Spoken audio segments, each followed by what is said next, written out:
자, 이제 두 번째 시간인 윤리학연구소 169번째 이야기를 한번 하도록 하겠습니다. 169번째 이야기는 동양 철학에서 말하는 거짓이나 왜곡된 인식으로서 허위, 망의 차이를 한번 살펴보자라는 거예요. 이거는 허라는 거는 비어있다는 거죠. 우리가 어떻게 보면은 알맹이 없는 그 겉껍데기 이렇게 표현할 수도 있어요. 그 위라는 이거는 거짓이에요. 이 거짓이라는 것은 우리는 노자에 가면 인이 사람이 하는 행위 일부러 만드는 것 이것을 얘기하기도 하죠. 망이라는 거는 우리가 생각만 하고 실천이 옮겨지지 않을 때 우리는 망령된다라고 얘기를 합니다. 그래서 이것을 보면 동양 철학에서는 거짓이나 왜곡된 인식을 설명할 때 허, 위, 망 이 세 개념을 구분해서 사용을 합니다. 이 세 개념은 모두 진실과 어긋난 상태를 말하죠. 얘네들은 진실과 어긋난 상태를 말하지만 단어의 성격과 발생 원인이 서로 좀 다릅니다. 그래서 허부터 한번 볼까요? 허부터 보면 허는 실체가 없는 상태, 즉 우리의 공갈빵 같은 거죠. 공갈빵. 속은 텅텅 비어있고 빵만 크게 이제 부풀어 있는 상태예요. 그러니까 안이 어때요? 비어 있습니다. 비어 있으니까 모든 실속이 없다 이런 얘기를 듣게 됩니다. 그래서 허는 문자 그대로 속이 비어 있음을 의미하죠. 이러한 의미는 실제 내용이나 실체가 없어. 그 내용은 뭐냐면 사실과 겉포장만 이게 겉으로만 언어로만 포장이 돼 있지 실질적으로는 그 말과 일치되는 가치가 형성이 안 된다는 거죠. 그래서 실제의 내용이나 실체가 없는 것을 얘기하고 겉모습만 있고 실질이 없습니다. 이러다 보니까 공허하거나 허상에 가까운 상태를 말하는 거예요. 이게 뭐죠? 허상에 가까운 상태라는 건 우리의 사실로 드러나지 않았지만 사실인 양 거짓말을 쳐서 우리가 이런 걸 뭐라고 해요? 공갈친다 그러잖아요. 공갈빵, 공갈친다. 이 빵에 부풀어 있어요. 이거 듬직하고 저거 하나 먹으면 배고픈 것 같네. 배고프면 해결될 것 같아. 막상 하나 딱 사갖고 보면 그 껍데기만 잔뜩 있고 그 안에는 공기가 가득 차 있는 공갈빵과 같은 모습이 됩니다. 그래서 문자의 의미를 실질이 없는 속빈 강정과 같은 속이 텅 빈 것으로 보는 상태라고 할 수 있습니다. 이렇게. 그래서 철학적 의미로는 동양 철학에서는 허를 단순히 부정적으로만 보지 않아요. 특히 노자와 장자의 사상에서는 도가에서는 허가 오히려 가능성과 창조의 상태로 이해되기도 합니다. 이 두 사람은 속이 비어있는 그릇이 쓸모가 있습니다. 왜요? 속이 비어있다는 얘기는 그 그릇에 무엇인가를 채우고 담을 수 있다는 얘기죠. 그 역시 이 그릇과 같은 마음, 즉 항상 텅 빈 마음으로 내가 상대를 받아들일 수 있는 마음의 상태를 유지한다는 것, 그것을 마음이 비어야 진리를 받아들일 수 있다라고 이렇게 그들은 표현하고 있어요. 따라서 비어 있으되 기능을 낳는 상태, 그리고 고정된 형상이 없는 자유 상태, 모든 변화가 가능해지는 근원적 여백으로 존재 이전의 가능성 혹은 작용을 낳는 비어 있음의 의미로서 이 허의 의미를 갖고 있습니다. 도가에서는. 그래서 허는 거짓이라기보다는 내용이 없는 상태로 채울 수 있는 여유 공간으로 우리는 이 허를 도가에서는 바라보고 있습니다. 그 여유 공간이니까 이 여유 공간이라는 건 뭐를 채우기도 하지만 여기에서 뭐가 만들어지기도 한다는 얘기예요. 그래서 도가에서 태허의 의미가 있는데 이 허 중에 가장 큰 허가 되는 거예요. 이때 태허는 문자 그대로 지극히 큰 허거든요. 즉 우주적 차원의 무한한 허를 의미를 해요. 이는 단순한 마음 상태가 아니라 우주적 근원 상태, 즉 만물이 생겨나는 궁극적인 바탕, 형상이 없지만 모든 형상의 근원으로 보는 거. 그러니까 창조주의 개념으로 태허를 보고 있는 거예요. 이게. 따라서 도가에서는 허가 원리라면 태허는 그 원리가 우주 전체로 확장된 상태로 볼 수 있습니다. 자, 우리는 이 세상을 만드는 것을 도가에서는 세상을 창조한 것을 우리는 도가에서 뭐라고요? 도라고 합니다. 이 도가 뭐를 해요? 하나를 도생일합니다. 그래서 도생일 하나를 내놓습니다. 이때 하나를 내놓는 것을 우리는 태허 이렇게 본다는 얘기예요. 그래서 태허 여기서 태허라고 이렇게 본다는 거죠. 그 하나의 모습. 이것은 태허라는 모습은 우리 성리학에 보면 이게 모국이 태극입니다 라고 하면서 모국이면서 태극입니다 라면서 여기서부터 뭐가 나와요? 어떠한 생명이 탄생이 됩니다. 만물이 탄생이 되는 그 근원처를 얘기를 해요. 따라서 여기에서 지금 뭐라고 했냐면 도가에서는 허가 원리라면 태허는 그 원리가 우주 전체로 확장된 상태입니다. 그러니까 모든 것을 만들 수 있는 그러한 것입니다. 이렇게 본다는 거죠. 또한 기와 태허의 관계에서 보면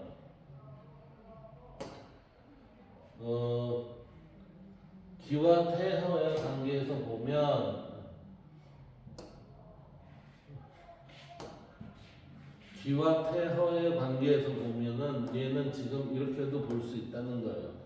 기와 태허의 관계는 도가 및 이후 기철학. 이 기철학이라는 건 어디부터요? 송대 기철학은 송대 성리학. 이게 송대 성리학에서부터 이제 기철학이 나와요. 이게 나오기 위해서는 이론과 기론이라는 게 나오죠. 그래서 이기론이라는 게 만들어집니다. 이 이기론에 있어서의 우리는 이를 주장하는 이 위주의 이학파와 기 위주의 기학파가 있습니다. 이 기학파. 그래서 우리나라 같은 경우에는 이 기학파가 서경덕, 그 다음에 최한기, 그 다음 이제 삼국시대에 있어서의 최치원 해서 우리는 이 기철학의 흐름이 대한민국은 최치원과 서경덕과 그 다음에 우리 최한기의 이 흐름으로 나오고 있어요. 그래서 다음과 같이 보고 있다. 태허는 기의 근원적 상태이고 기는 태허에서 운동하여 나타난 것. 그러니까 이거는 뭐예요? 각각의 일부예요. 각각의 일부입니다. 이렇게 되는 거예요. 이거는 개체고 이거는 뭐예요? 이건 개체성으로 얘기할 수 있고 이건 뭐죠? 기의 근원적 상태 전체성의 관점으로 볼 수 있습니다. 이렇게. 그래서 태허는 기가 아직 형성되기 전의 상태이고 온전한 전체의 모습이고 기는 태허가 움직이며 드러난 현상이라고 할 수 있습니다. 이때 뭐가 만들어져요? 만물이 만들어집니다. 이렇게 되는 거예요. 이를 구조로 보면 아래와 같은 도식이 될 수 있어요. 절대적 원리예요. 그래서 이 절대적 원리가 우리는 이 허라는 그냥 전체의 개념으로 보면 전체의 개념은 허인데 이 허 중에 무슨 허가 있어요? 태허가 있어요. 태허는 절대적 허죠. 그래서 이 전체성의 상태예요. 그런데 이 허 중에 태허 말고 또 다른 허가 있는데 이 허는 뭐예요? 개체성의 허예요. 개체성이 허가 되는 거예요. 개체성의 허. 그 개체성의 허가 결국 뭐를 만들어요? 만물을 형성하는 작용인이 됩니다. 이 작용인이 우리는 뭐라고? 기라고 해서 이 기로 인해서 운동이 되고 응결 현상이 일어나면서 실제가 드러나는 현상이 나타나요. 그거를 우리는 만물 이렇게 얘기하는 겁니다. 그래서 이 허라는 거는 최초의 허의 의미에서 이 의미는 절대적 원리인데 이 태허를 거치면서 개체의 허가 나오죠. 개체성의 허가 나오는데 이때 개체성의 허는 뭐냐면은 이렇게 되는 거예요. 이게 어디 있어요? 그 원리로서의 모습이 여기에서의 각각 개별 실체로 나온다는 거지. 개별 실체. 그래서 이 개별 실체 드러남이 기의 역할로 인해서 만물 형상이 나올 수 있는 그러한 부분이 이루어질 수 있습니다라고 하는 거죠. 그래서 허와 태허의 차이는 허는 비어있음 가능성이고 원리 상태이지만 태허는 우주적 근원 비어있음 전체 우주를 얘기를 하고 있습니다. 근데 이때는 전체성의 의미지만 이게 기로 드러나면서는 뭐예요? 기로 드러나면서는 이거는 그냥 작은 허. 이거는 최초의 허 이렇게 되겠네요. 최초의 허가 지금 태허로 해서 이런 개체의 허로 넘어오는 과정에서 여기서 만물이 생했습니다. 이렇게 말이 될 수 있습니다. 여기에 허가 개체성으로서의 여기 빠졌어요. 그 다음 봅시다. 그 허의 성격은 철학적 개념, 반복론적이고 그 다음에 태허는 존재론적 개념이에요. 왜 여기는 원리라고 그랬으니까 여기에서는 뭐죠? 어떤 게 뭔가 발생이 되는 것이니까. 그래서 역할은 집착을 비우는 상태고 여기는 기가 생성되는 바탕입니다. 그래서 여기서는 만물이 생성이 되게 돼 있죠. 그래서 이를 정리하면 일반적인 허는 사실과 다른 속이 텅 빈 상태의 실질이 없음을 의미하지만 일반적인 허는 그렇다는 얘기예요. 그렇지만 도가에서 말하는 허는 일반적인 도가에서 말하는 허는 단순한 고우가 아니라 만물을 가능하게 하는 비어있음의 원리입니다. 이 비어있음의 원리가 뭐로? 태허라는 것으로 인해서 이 허가 우주 전체 차원에 드러난 근원적 상태가 태허가 되는 거예요. 우주적 차원, 즉 전체성을 얘기하는 거고, 그 다음 이 기는 바로 태허에서 연결되고 운동에 나타나는 뭐예요? 허예요. 따라서 허는 원리이고 태허는 그 원리의 우주적 실제이며 기는 허의 개체성으로 드러나는 그 실제가 현상으로 드러난 것이라고 할 수 있습니다. 라고 이렇게 봐야죠. 자, 두 번째 위입니다. 거짓이라고 꾸미는 거. 거짓으로 꾸민다는 얘기는 인위적으로 꾸민 것입니다. 그러니까 인위적으로 꾸몄으니 도가에서 노자와 장자는 저걸 되게 싫어했죠. 그래서 우리는 여기에서 보면 뭐라고 표현이 돼요? 위는 거짓인데 꾸민 것입니다. 의도적으로 꾸미거나 조작한 것입니다. 그러니까 이건 뭐예요? 사기예요, 사기.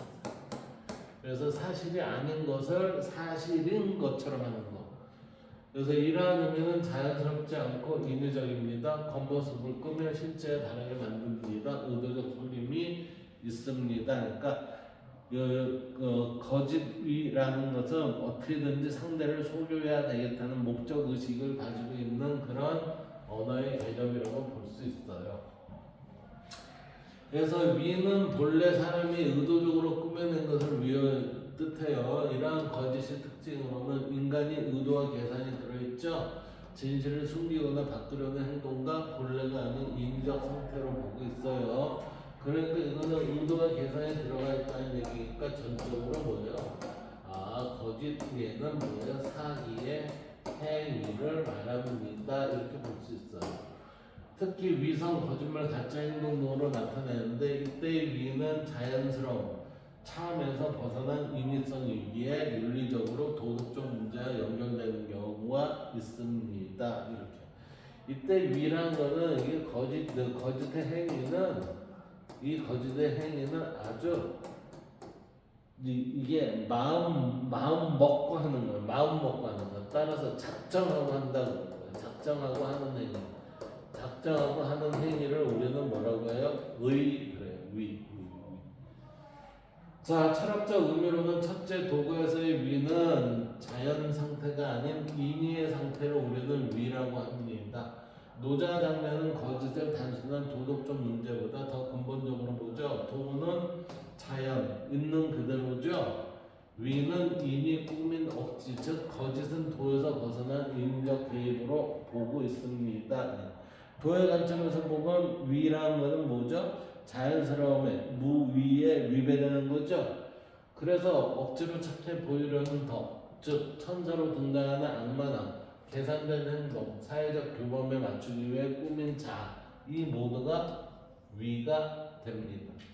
그래서 도가에서는 참됨을 잃으면 덕을 꾸미고 덕을 잃으면 이 위를 꾸밉니다. 이 얘기는 우리가 참됨을 잃으면 덕을 꾸미게 되고 이 덕을 꾸민다는 것은 가장을 한다는 거예요. 가장을.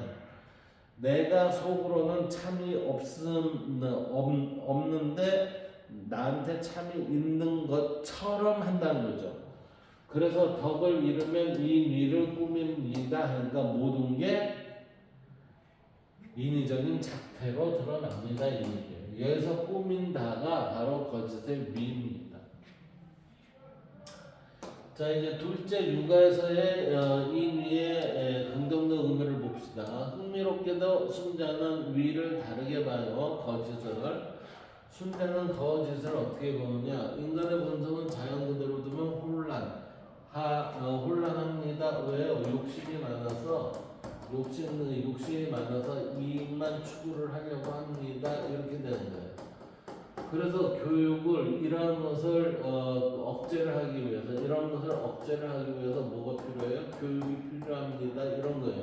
그래서 교육, 규범 이런 것이 뭐를 이 거짓을 억제하기 위한 수단입니다. 억제 수단입니다. 여기서 위는 의도적으로 만들어낸 문화, 도덕, 질서, 즉 예절법, 교육 이 모두가 위이지만 이것은 부정의 위가 아니라 문명을 만드는 힘이 된 것입니다. 자, 우리가 이 내재된 부분을 그대로 드러나는 그 형태를 하는데 그 형태의 것이 우리는 뭐라고요? 예절법, 교육 이것은 뭐죠? 자연스럽다기보다는 인위의 규정으로서 자연스럽게 만들려고 한 거죠. 따라서 예절법 교육이라는 것이 뭐예요? 얘가 자리이타의 관점을 지닌다면 이거는 예절법 교육은 다름에 따른 것입니다. 이렇게 되죠. 다른 것이라는 얘기는 결국 뭐예요? 자연스러움에 위배되지 않는다 이렇게 되는 거예요. 자연스러움에 위배되지 않으니까 이것을 우리는 뭐라고 얘기할 수 있다? 도덕이다 라고 얘기를 할 수 있다는 거예요. 그런 의미에서 서양의 탐구 논리는 진리를 구현하는 깨달음보다는 인간 사고에 대한 믿음을 바탕으로 진리 추구보다는 시대적 문화를 창출한 입장이 됩니다. 자, 서양의 탐구는 우리가 성인이 되는 게 아니라 진리를 구현하는, 성인이 된다는 얘기는 진리를 구현하는 거예요. 성인이 되면 우리가 진리를 구현을 합시다 이 얘기예요. 그러나 이것보다는 인간 사고력에 대한, 그러니까 이거는 논리력과 추론에 의해 우리가 사실을 이해하려고 하죠. 사실을 이해하려고 하는 서양에서는 진리 추구보다는 시대적 문화를 창출한 입장이 됩니다. 그러니까 인위적인 게 많이 만들어진 거죠. 인위적인 게 많이 만들어진 이때 인위적으로 만들어지는 게 이걸 뭐라고 해요? 그걸 우리는 문화 이렇게 얘기한다는 거예요. 이와 같은 육아 서양의 탐구 활동을 통한 문화 창출은, 그래서 이제 문화 창출이 나온 거죠. 진로와는 무관한 작업으로 인간에게 편리함과 질서를 가져준 인위적 행위라고 말할 수 있습니다.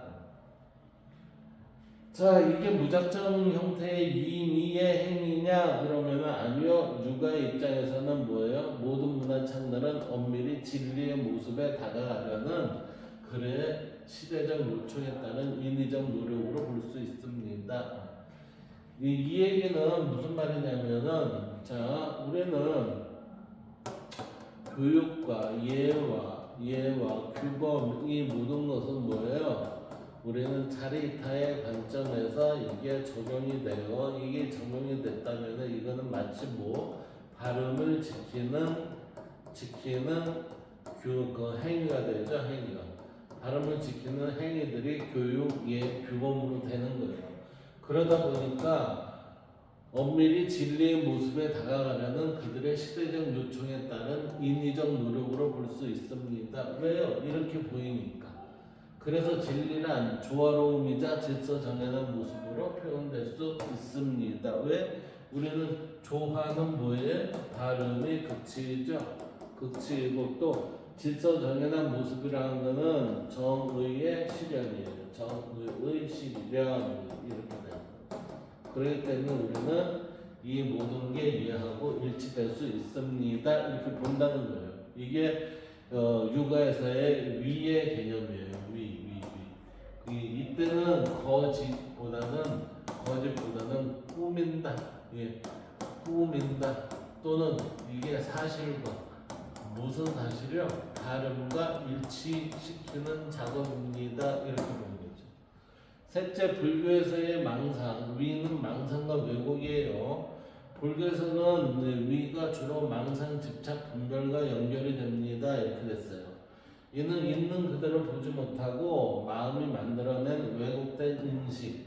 마음이 만들어낸 왜곡된 인식이 뭐예요? 위예요. 그럼 마음이 뭐를 만들어내요? 욕망, 욕구, 욕심 이러한 형태의 것들. 이게 지나침이죠. 지나치거나 혹은 부족한 형태에서 드러나는 것. 이러한 왜곡된 인식이 위이다. 불교에서 이러한 위는 거짓은 외부가 아니라 마음에서 만들어낸 인식이 됩니다. 마음에 뭐가 차요? 욕심이 찼기 때문에 우리는 이 니의 행위를 하게 되지 않니? 라고 이를 불교에서는 본다는 거예요. 이때 마음이 사실은 불교에서의 마음은 우리가 다른 데서 얘기하는 마음의 개념하고는 어떻게 보면 엄밀히 보면 조금 차이가 있어요. 왜? 그 원효 스님 같은 경우는 일심사상 그랬는데 이 세상은 마음 아닌 게 없습니다 라고 얘기를 했다는 것은 우리의 마음의 측면에서 이 세계를 살펴본 거예요. 그러다 보니 우리는 어느 관점에서 이 세상을 바라보느냐에 따라서 그 사상이 돌출이 되는 거예요. 그래서 마음이라는 것 이게 참 어떻게 보면은 별거 아닌 듯 하지만 이 세상의 모든 것을 마음으로도 표현할 수 있다는 게 신기한 따름이죠. 그 다음 봅시다. 여기 보면 도가 유교 불교의 거짓 위의 비교를 보면 관점 도가 유교 불교 그랬어요. 위 거짓 이미 꾸민 자연의 왜곡 이거는 부정이죠. 도가에서는 유교의 순조 인간이 만든 질서입니다. 이건 긍정이에요. 왜? 교육을 통해서 우리는 발음을 유지합시다 이 얘기입니다. 불교는 마음의 왜곡 망상이에요. 이거는 뭐예요? 이거는 수행을 통해서 우리는 이것을 극복해야 됩니다. 이 극복해갖고 뭐 상급오리가 되고 상급오리가 되고 여기에서 하와 중생까지 만들어지는 그러한 삶을 살아야 됩니다라고 요구를 하는 거죠. 그래서 불교는 위는 극복의 대상이다. 그래서 거짓은 단순히 사실과 다른 말이 아니라 인간이 의도적으로 만들어낸 인위성과 본래성에서 벗어난 상태를 의미합니다. 거짓 위라는 건 이렇다는 거예요. 그래서 도가에서는 이를 자연을 왜곡하는 부정적 개념으로 보지만 유교, 특히 순자의 사상에서는 인간 사회를 유지하기 위해 필요한 긍정적 요소, 즉 뭐죠? 예로 보고 있다. 예. 또 예를 지키게 하는 교육적인 관점에서 예를 지금 위를 보고 있다. 그래서 한편 불교에서는 거짓을 외부의 문제가 아니라 마음이 만들어낸 인식의 왜곡으로 보며 궁극적으로 극복해야 할 대상으로 보고 있습니다. 결국은 근본적인 그 뿌리를 가면은 모든 종교와 사상은 비슷해요. 비슷해. 언어에 있어서의 차이가 있을 뿐이죠. 그 다음 망을 볼까요? 망이라는 거는 잘못된 인식 또는 착각을 얘기를 하는 거예요. 잘못된 인식 또는 착각. 그러다 보니까 우리는 잘못된 인식 착각을 하다 보니까 망은 사실이 아닌 것을 사실로 잘못 아는 상태입니다. 망령됐다라고 하죠. 망령됐다는 것은 우리는 사실이 아닌 것을 사실로 아는 상태, 또는 뭐냐면은 생각만 있고 실천이 되지 않는 부분도 우리는 망이라고 해요. 망.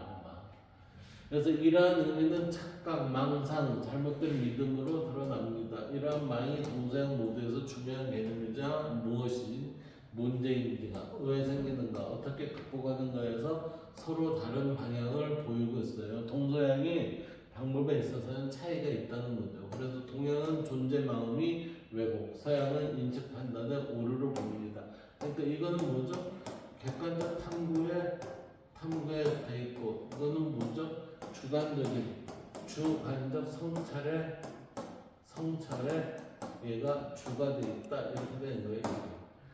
그래서 철학적 의미로는 첫째, 불교, 망상은 실제를 가리는 근본 원인입니다. 그 뭐요? 망상이라는 건 무지와 집착입니다. 이렇게 보는 거예요.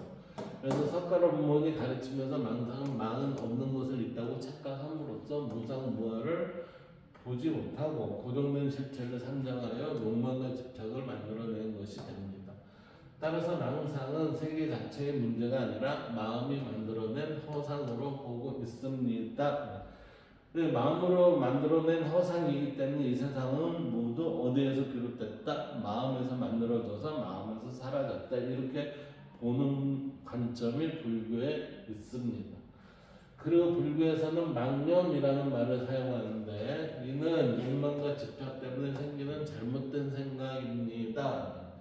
이러한 잘못된 구조는 내가 무지하거나 아니면 내가 무지로 인해서 망상이 생겨요. 망상이 생기면서 집착이 되고, 집착이 되면서 고통이 따르게 되죠. 이 순서를 따르는 것으로 우리는 보고 있습니다.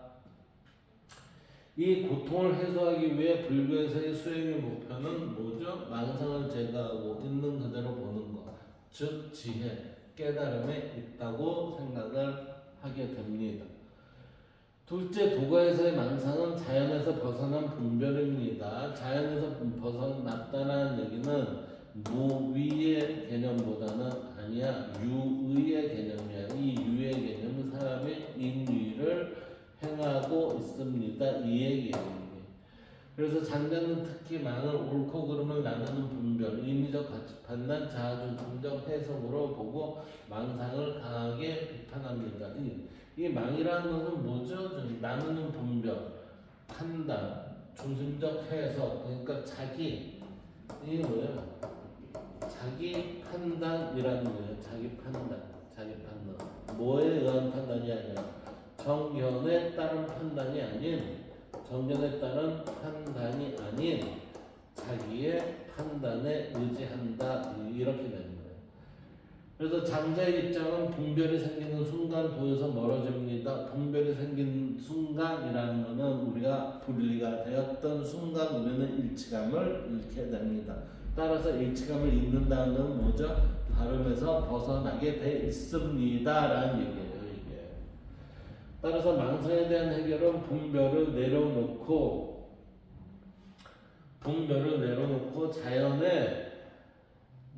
자연에 맡기는 것으로 봅니다. 이 자연에 맡긴다는 건 도에 맡긴다는 거죠. 도에 맡기는 것으로 봅니다. 이러한 망상은 분별 그 자체에서 비롯되었기에 분별 이전의 모습으로 살아가는 것이다. 그것을 도가에서는 무의자연이라고 얘기하고 있어요. 그 다음 동양의 유교를 보면 유교에서의 망상은 뭐죠? 수양이 부족한 상태입니다. 즉 수양이 부족하다는 극기가 되지 못합니다. 극기가 안 됐으니까 공례가 된다 안 된다 안 돼요. 예 회복이 안 된다는 거죠. 그래서 유교에서 망상을 존재론적으로까지 깊게 보지는 않지만 주의 등의 성리학에서 사욕, 편견, 감정의 과잉을 망상의 형태로 보죠. 그래서 본래의 성은 바르지만 욕심이 그것을 흐린 상태로 보고 있다. 그러므로 욕심을 극복하기 위해 신독과 극기, 복례 그리고 수기치인 그리스치인을 통해 이루려는 수신자의 지구 평천학 이것을 마음의 행위로 드러나는 실천을 하려고 합니다. 자, 유교에서는 뭐였어요? 욕심을 버리기 위해서는 신독이라는 행위를 하고 이 신독의 독자적인 행위가 극기복례로 드러나면 내가 잘 수양을 했기 때문에 다른 사람에게도 혜택을 미칠 수 있는 행위를 할 것이다. 이러한 것은 결국은 뭐예요? 내 몸을 바로 세우면 집안도 바로 세워지고 나라도 바로 세워지고 천하가 바로 세워질 수 있습니다 라고 하는 거죠. 자, 이제 서양 철학에서의 망을 볼까요? 이 망이라는 서양 철학은 논리적 사고라고 그랬어요. 논리적 사고니까 인식 판단의 오류를 가져온다는 거예요. 자, 합리주의적 관점 그랬으니까 이거는 아마 칸트 위주가 되겠네요. 데카르트하고. 르네 데카르트는 감각은 우리에게 생각을 통해 잘못된 판단을 이끄는 착각, 오류, 잘못된 믿음을 발생하게 한다고 봅니다. 자, 이 얘기가 보세요. 자, 어떤 것은 내가 감각을 했어요. 감각이라는 건 경험을 했어요. 이 경험을 통해서 우리는 생각의 흐름을 가져가게 돼요. 이 생각이 결국 뭐예요? 우리를 선택하게 해요. 선택하게 한다는 건 판단을 하죠. 판단을 통해서 우리가 일어나는 발생이 되는 건데 이 발생이 어떻게 돼요? 바른 건가 바르지 않은 건가 이렇게 되는 거죠. 바르면 했을 때는 오류가 없어요. 그건 잘못이 없는데 바르지 않음을 선택을 했을 때는 뭐가 일어나요?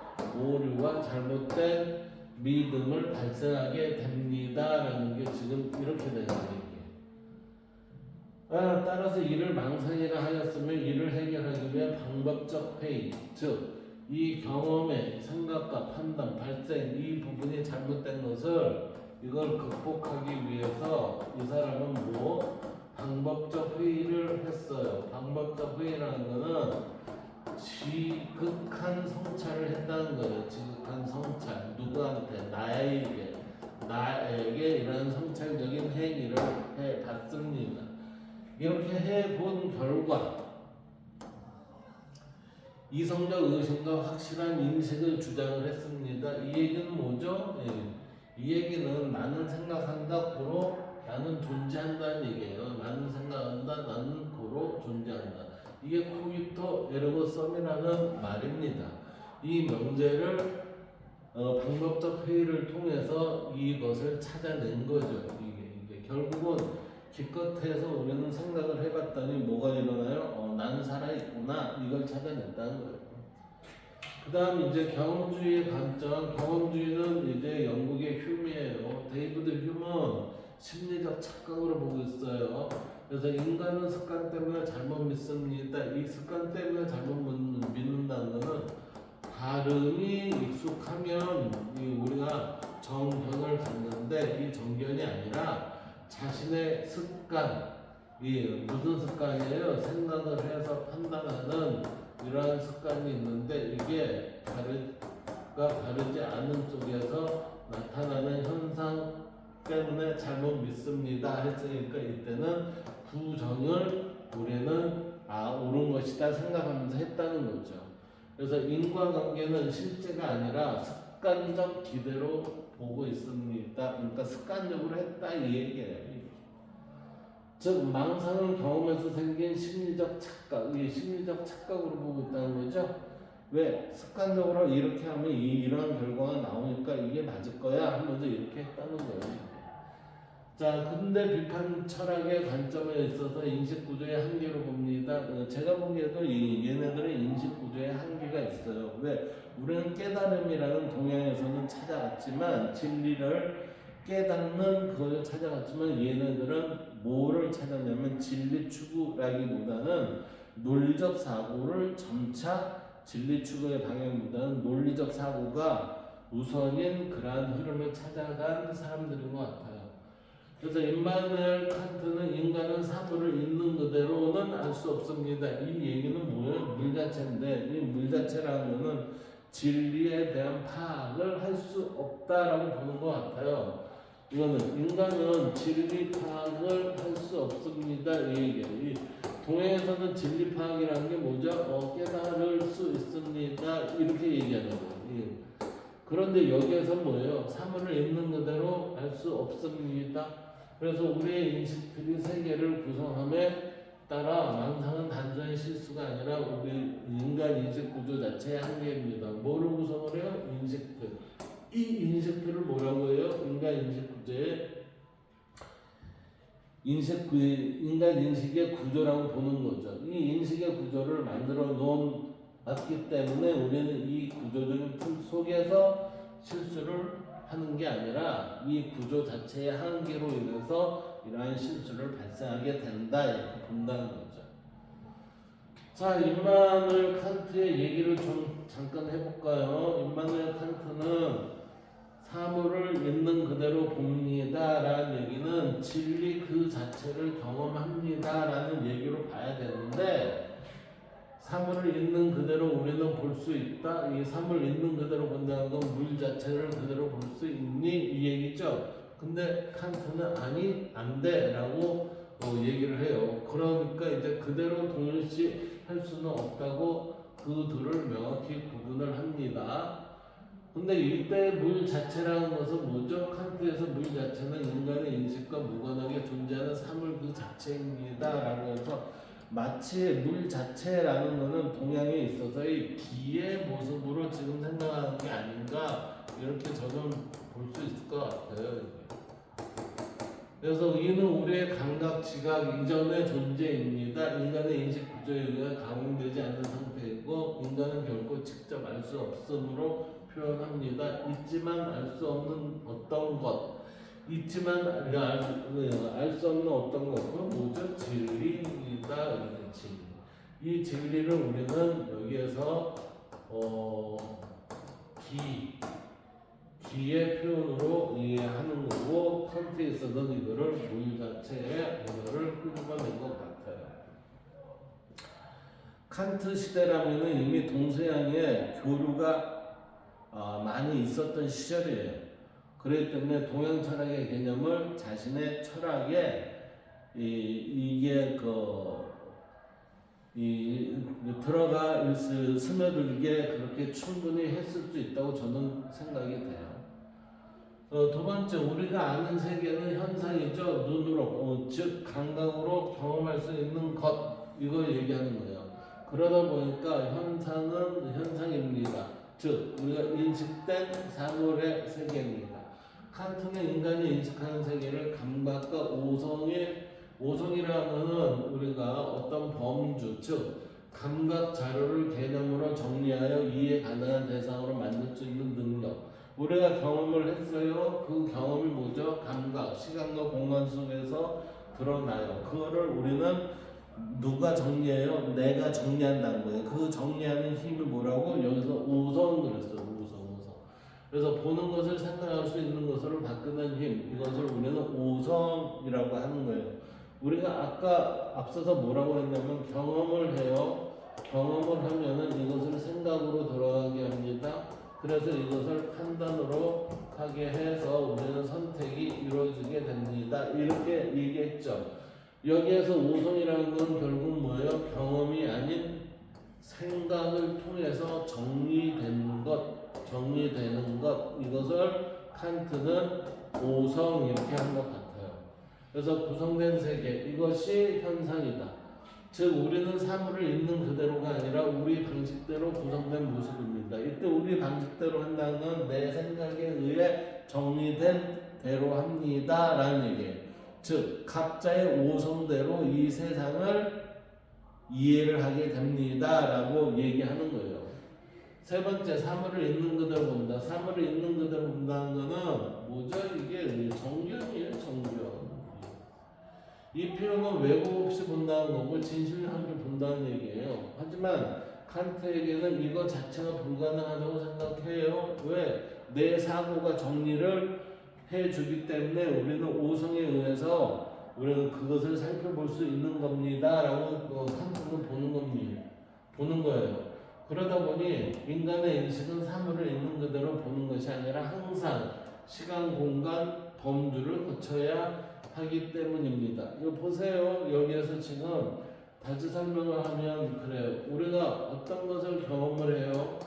경험을 하면 이 경험을 내가 내 생각 속에서 이거를 정리를 해요. 이 정리를 한 것을 우리가 이걸 가지고 판단을 하게 만듭니다. 따라서 감각은 시간과 공간 속에서 나오는 경험을 얘기하는 거고 오성이라는 거는 이러한 경험을 한 것을 내가 생각으로 정리를 해서 드러내는 결과를 우리는 판단의 힘 이렇게 되는 거예요.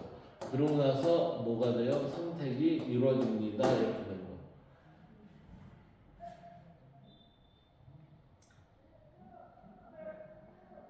그래서 3번에 사물을 있는 그대로 본다라는 이 표현은 왜곡 없이 본다, 진실하게 본다를 의미하고 하지만 칸트에게는 이것 자체가 불가능하다고 생각을 해요. 그래서 인간의 인식은 사물을 있는 그대로 보는 것이 아니라 항상 시간, 공간, 범주를 거쳐야 한다라고 이렇게 하는 거예요. 내가 어떤 것을 판단할 때는 시간과 공간 플러스 범주, 오성이라는 작업을 통해서 내가 그것을 판단과 선택할 수 있게끔 합니다. 되는 거예요.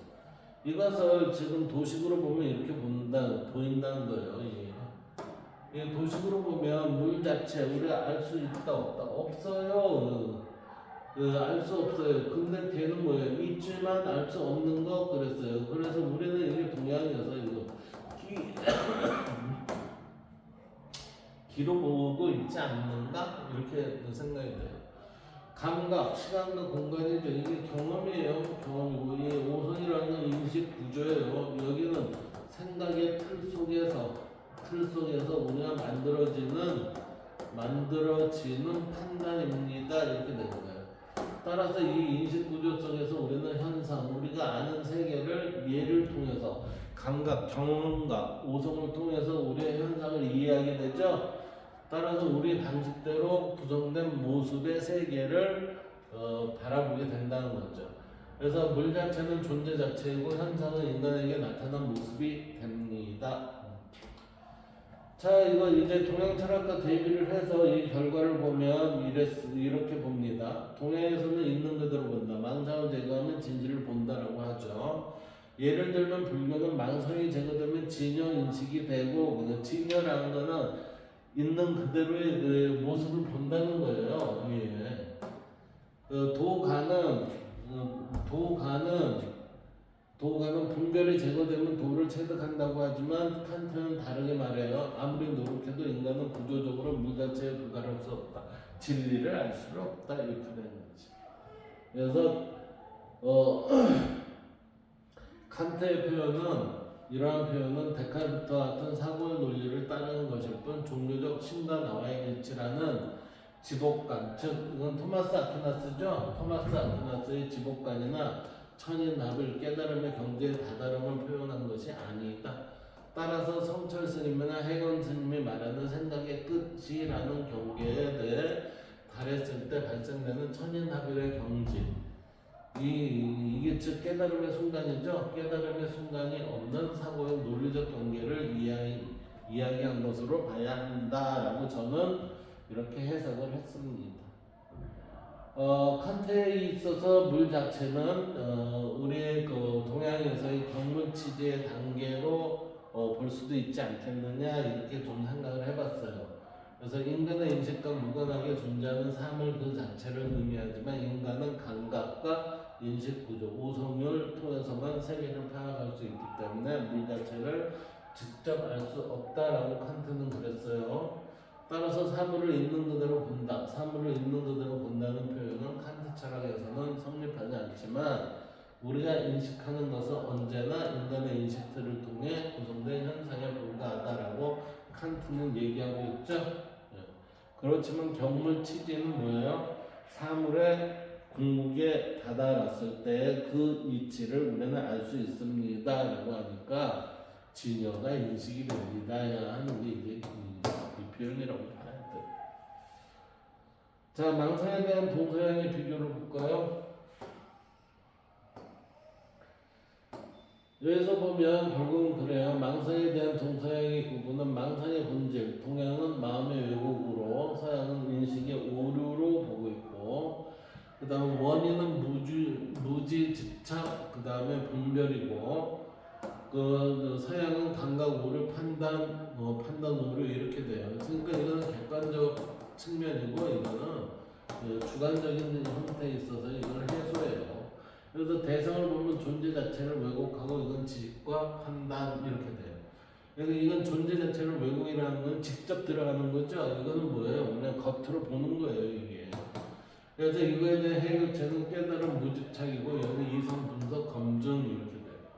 그래서 망상을 한 문장으로 정리하면 동양은 있는 그대로를 보지 못하는 존재 상태이고 서양은 올바르게 판단하지 못하는 인식 상태. 여기에서는 존재 상태고 여기는 인식 상태로 표현할 수 있지 않을까? 이렇게 본다는 거죠.